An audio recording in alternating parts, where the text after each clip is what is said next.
So I'd just like to start my session off here with a new data collection methodology that's moderately innovative, very low tech, that I'd like you all to participate in. And all you need, each of you, is a pen and a paper. So go on, look amongst your tables for a pen and paper. What I want you to do for the next about 60 seconds, I want you to write down the two biggest challenges you think there are to innovation in the field of marketing research.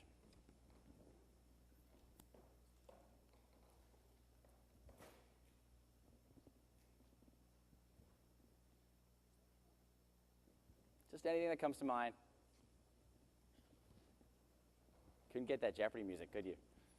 It's okay. I'm sure there's a patent on it. Okay, so finishing up in about 10 seconds. Now we call this innovative new data collection methodology the Snowball Technique. So what I want you all to do is rip that piece of paper off of whatever you're writing on, crumple it up into a ball. On the count of 3, I want you to throw it at me. You ready? All right, here we go. There's points if you hit me, too. You might have to take a penalty for that. Okay, on the count of 3, all the snowballs come here. Don't worry about the mess. We're going to clean up after the break. Don't worry about the paper either. We at HotSpecs, we plant millions of trees every year for every survey done. So 1, 2, 3. Who made it? Oh, look at that. Look at all this wonderful data coming in. Fantastic, fantastic. So there's actually a point to that, and my point was, one, Lenny's actually agreed to publish this in his next blog, believe it or not. But also I think more and more as our industry changes and as clients, internal clients and external clients are more demanding about insights actually getting impacted inside organizations, it's important to be able to engage those stakeholder teams. We've actually been using that and other exercises I just showed you in the context of research results presentations lately, and it's been great. Just a great way to get a stakeholder team to sort of waken up a little bit, pay attention, get creative, and actually get into a good spot to have discussions about what results actually mean. So today I really want to talk to you about these two ideas. I actually need a clicker, which I don't have yet. I don't have a timer coming up here either. Does that mean I have unlimited time? Shouldn't have told you. So today I actually really want to talk about this whole notion of right space, not white space. And so the whole thing I'm going to focus on is actually going to use my friend here, actually take you through a little journey that we went on with a client. This is Timmy the Tuna, and he's actually a very sad tuna. And the reason why he's a sad tuna is because he's actually destined in his afterlife to end up in a can, on a shelf, gathering dust, not very exciting, not very creative. So thankfully, a client, one of the leading seafood manufacturers in the world, actually came to us and said they were really looking for breakthrough ideas. They'd tried white space, they'd tried brainstorming, they'd really tried everything they could really get their heads around over the last many years to create breakthrough innovation in the category, and largely they'd come up unsuccessfully. And the reason why is when you're thinking about white space, you're missing some components to the equation that through our research and through other clients we've worked with are very important in order to actually go forth, be successful, grow brands, and actually help them win. And when you're not in white space and you're actually in right space, it actually feels good. Feels good. You can feel that you're in this space. Clients are happy. They want to have snowball fights with you. And so some differentiating factors between white space and right space are really about the right space being ownable, believable, very importantly profitable. We've shown through a lot of our R&D is you've got to have emotion actually packed into there. It's very hard for a brand or a package or a product or a service or an ad to go out into the world and actually be successful unless you're connecting with the right emotions, with the right people in the right way to actually have that resulted effect. This last panel that was here was fantastic. It's good that everyone's sort of in tune with what's going on around emotional science, behavioral economics, because I truly believe that we're in the midst of a revolution where we see a lot of our clients reading things like Thinking Fast and Slow, going and taking different courses, showing up to sessions like this, and really wanting to understand why people do the things that they do. And Michelle, that's what that book's all about, by the way. When you eventually get to it, it's quite helpful in that regard. So just to get into emotion for a bit, and the way we view it, there's lots of different perspectives on it. At HotSpecs, we spent a lot of time focused on this, and here's a little afternoon pornography for you to cheer you up a little bit. So it's Da Vinci's Vitruvian man, and why put him up? Because if you think about what a human being is, yourself, your customers, your family, your friends, we're all just a collection of about 60 trillion cells. And these cells actually talk to each other through something called the molecules of emotion. In fact, the Nobel Prize was won on this very topic. So our words for these reactions, whether it's stress or joy or love or fear or pain, are all just our words for chemical reaction actually happening inside our bodies. So before I talk more about that, I just want to play a commercial for you quickly to get you to feel a couple different emotions. Then we'll talk a little bit more about how that works.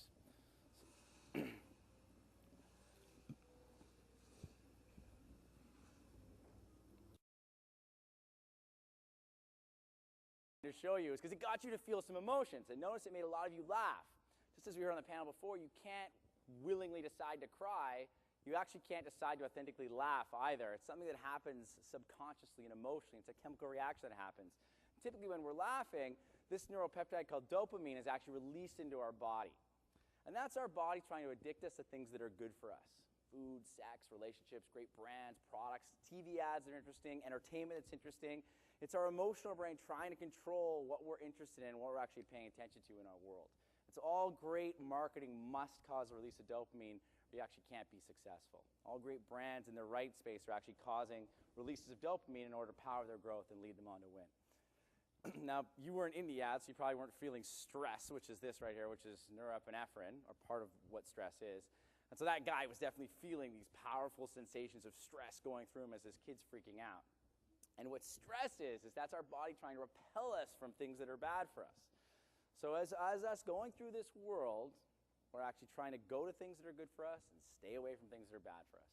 And so, Michelle, thanks for bringing up that great book, The Happiness Hypothesis, because we've still to date not found a better metaphor for emotions and rationality and how they work. And as all of you were talking about them in the context of client meetings or however you need to teach people about this stuff, we've looked at every metaphor there is, and this is still the best one. I met this guy just before he went on stage TED about 4 years ago, and he spent 5 years trying to come up with sort of an understanding of why we do the things that we do. And this is his metaphor. The elephant in this metaphor, it's under the water, you can't see it, actually represents our emotional brain. It's big, it's powerful, all it wants is dopamine, it wants to eat and sleep and party all day long, it wants to buy expensive things, it doesn't think about the future at all, it's just a big wild animal. And so, it's a good metaphor because the rider actually sits on top of it above the surface. And so that's our rational brain. It's actually our cortex, which over the years grows up as we get to be 20 years old. It gets bigger and bigger and bigger. And that's responsible for actual rational thought. Looks forward in the future, makes price-value decisions, tries to decide if things that we decide now are actually good for us further down the road.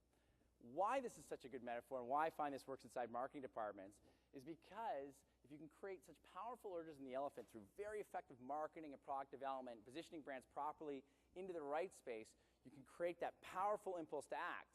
If it's so effective, by the time the rider is trying to steer the elephant out of that situation potentially, it's actually too late. So all great brands and services actually go into there. Joe, you trying to figure out how to get into it? Just to hear if you pass it up to me, I'll fix it. I'm cheating here. Joe's actually showing me my slides before they actually come out. There you go, pal. So we actually set out to quantify this. We looked at thousands of brands across hundreds of different categories. We've all heard about the weight of emotion and rationality in different settings. It was very important for us to actually go and quantify the weight of these two, elephant and rider. What we found on average is about 50-50, 50% rational, 50% emotional. It varies by category too, as we've all heard. 70% rational in vitamins, 50-50 in toothpaste. So our finding is that 50% of the reason why someone chooses one toothpaste over another has to do with emotions, the category. Smartphones about 66, and vodka, one of the more emotional categories we've looked at 91%, because rationally, it's basically nail polish remover in expensive, fancy-looking bottles. And the moment you take it out of the bottle, it's not as valuable as it was. So our model, we actually spent a long time working on it. We spent over 5,000 hours of desk research, reading books like The Happiness Hypothesis, leveraging Nobel Prize-winning science, really digging into all of academia, but also into pop culture, into the words and phrases and thoughts around the whole idea of emotion in magazines and on the web. And then we actually started working with different models. We've done hundreds of thousands of interviews with consumers across our panels to actually build a model that can actually predict future purchase and loyalty with a 0.92 correlation. So the way it works is as follows. If I sort of ask you all what color this is, you all hear different colors, depends on the actual projection. Anyone want to shout out what color they see right there? Hearing a few different ones, purple or mauve over here. red. So the thing is, it's tough to agree on it until I give you a tool to actually decode what your body's actually processing, how your mind's working, the chemical reactions happening in your body. But the moment I give you a color swatch and show you a tool to compare what your eyes are seeing and what your mind is processing, you can all do a very good job of saying exactly what that is. So we've done the same with emotions.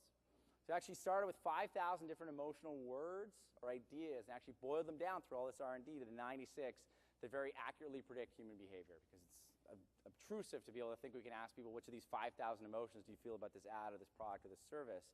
It's very important as well, too, for us to create a good survey experience, because I agree with Michelle that our opportunity to engage people in longer surveys is definitely going to become challenged in the future, so it's important that people enjoy the survey experience.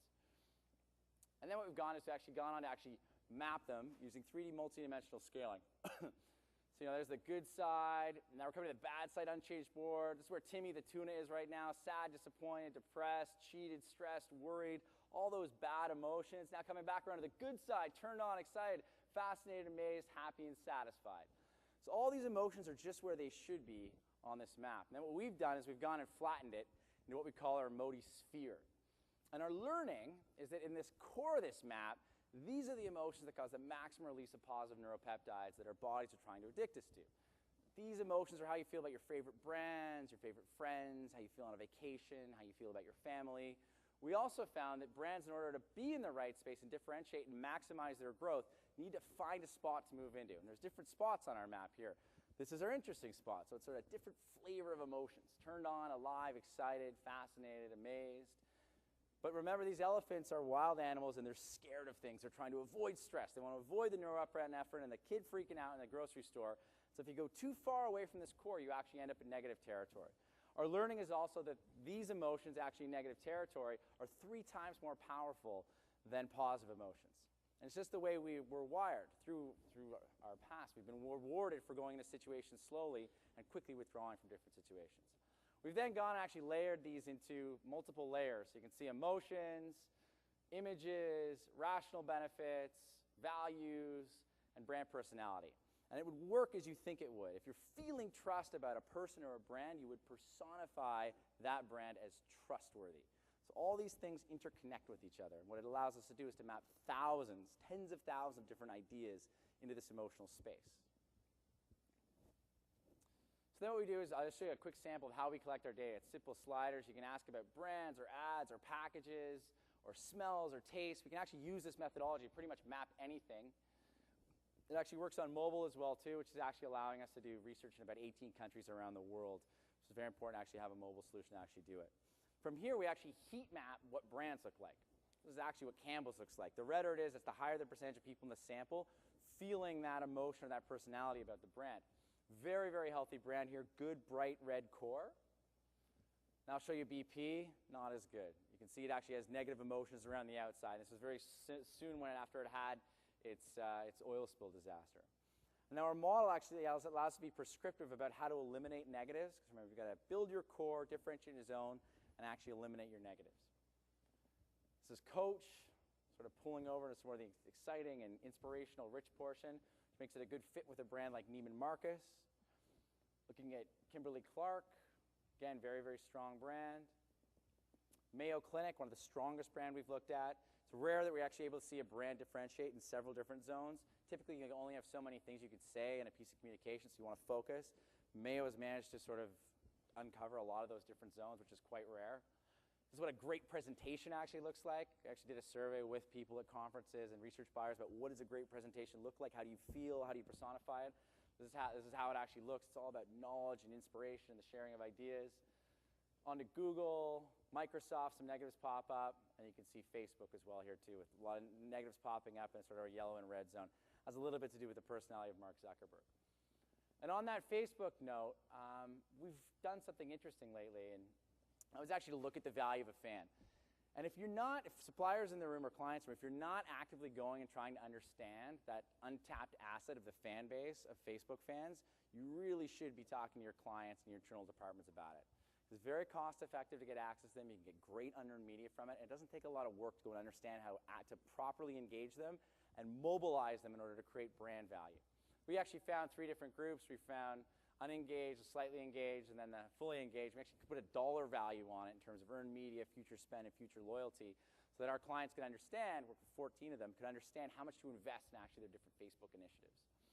And I'll also say, something I like to impart to all the suppliers here as well too, is we actually went to clients hearing this need a lot from a lot of different ones, and asked them to invest in the creation of a new technology that actually allowed us to power the development of this research methodology. And we've had some good success with that across 3 or 4 different initiatives, where if you've got a great idea, but you don't have it funded, you can actually go to a client. In many cases, they'll actually be interested in partnering with you. And then the way the finances work on that can be very creative in terms of them getting a discount on it or free for the next few years after you syndicate it. But it's been something that's worked really well for us, and I think it's important to consider as we try and evolve in this rapidly changing market research world, because suppliers typically don't have funds to go and invest in new technology creations. Again, across fans and non-fans, you can actually see the heat difference between fans and non-fans at BlackBerry, and same with Untarget as well too. We actually uncovered the different emotions that you need to drive in order to create new fans, so you can feed this back into social media departments and marketing departments to say, if you want to better engage your fans and recruit more, this is how they need to feel, because if they're feeling this way about you, you're going to get your maximum earned revenue from them. So, as I was saying, we can pretty much max anything with our measure anything with our methodology, even things like smells good, smells stinky, which brings us back to my buddy here, Timmy the Tuna, who's still pretty depressed. He's depressed because this is what canned tuna looks like. This is a declining category with no real growth and no real opportunities for innovation in sort of the last 5 years.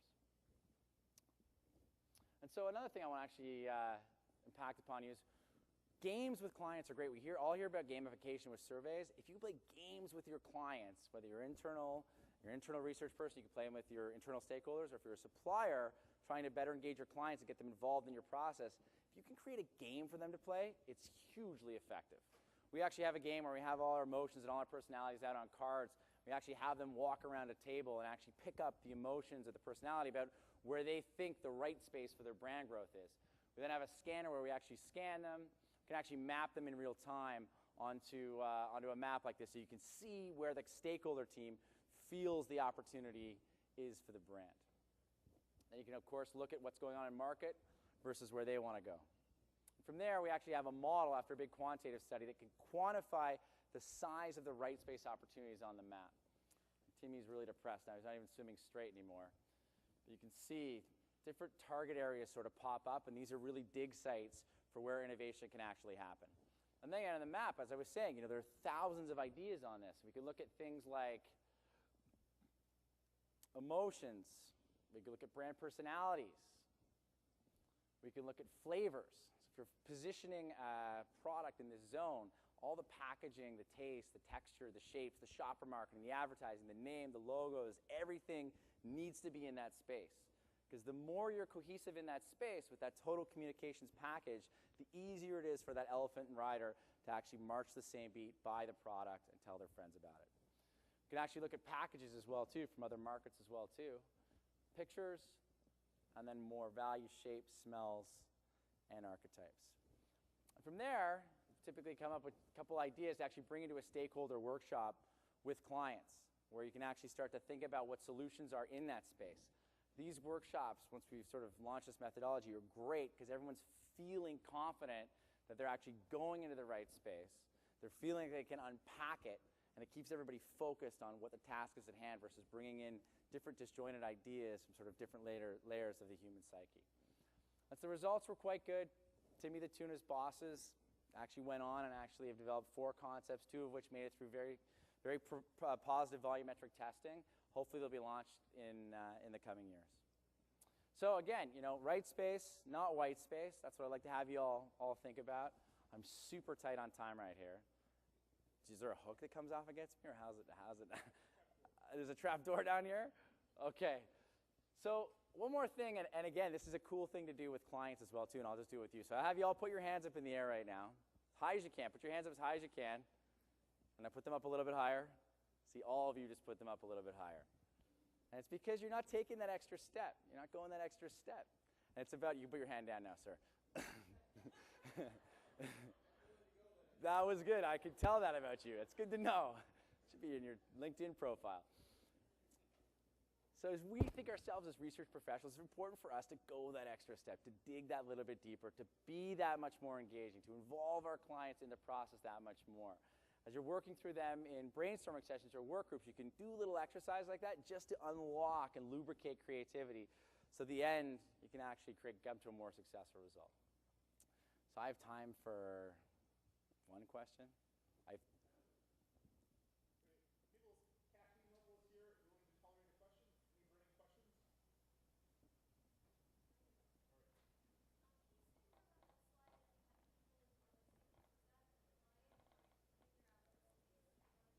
Yeah. It was a client. It was actually a workshop with all the data from the study, actually going into a workshop with what those spaces meant across all the different layers, and with some qualitative research, with some sales research as well too. But why I was saying why I wanted to show it is because they're so effective, because everyone's super confident about what they're doing, and it just keeps everyone aligned and centered and brainstorming in a good positive way. And then I got one more quick thing, and then the caffeine will be yours. So you might have heard that, this talk was actually called the red pill, blue pill. And the reason why is because we're actually in the process of mapping everything that's important to marketing research. Marketing, in fact, in the world. And so I'd like to make this offer to you. You might remember this line from The Matrix where Morpheus offers Neo a decision to take the red pill or the blue pill. The blue pill, he wakes up tomorrow and everything's the same. But the red pill, he wakes up tomorrow and everything is different. So I'd like to offer you the chance to take the red pill. And all you need to do to take it is our booth is just out there. You can come to us with any 2 brands or ideas. We'll emotionally map them like this, and give us about 5 weeks as part of our current R&D, and we'll come back to you with the findings from that and any insights that we might have found out as a result. Thank you. 3? Oh, 3. Free. Oh, yeah, it's free, and it's no work. Thanks.